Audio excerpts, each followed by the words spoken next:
В Северной Осетии сегодня день траура. В минувшую пятницу на 53-м году жизни в одной из московских клиник от осложнений после перенесенной пневмонии скончался глава республики.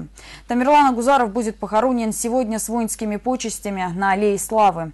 Проститься с главой Северной Осетии прибыли представители Совета Федерации и Госдумы, полномочный представитель президента России в СКФО Сергей Меликов, министр по делам Северного Кавказа Лев Кузнецов, а также руководители северокавказских регионов.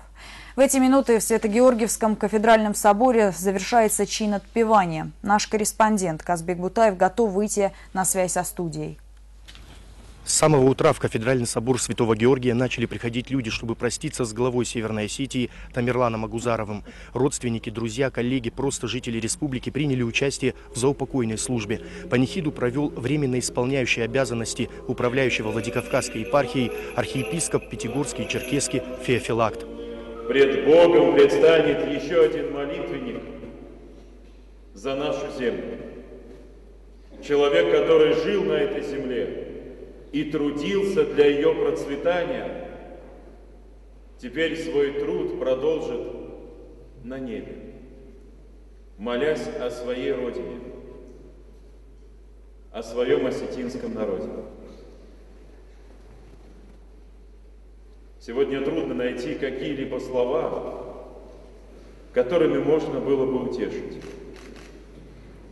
кроме слов о надежде и вере. Тамерлан Кимович был и остается человеком мужественным. Во время своего служения он твердо стоял на грани закона. И потому он любил этот закон, потому что сам его хранил в себе. Он немного потрудился на благо нашей Родины, но потрудился столько, что сегодня мы благодарим его за эти старания. Я проезжал по нашему городу и видел слова «Ты подарил нам надежду».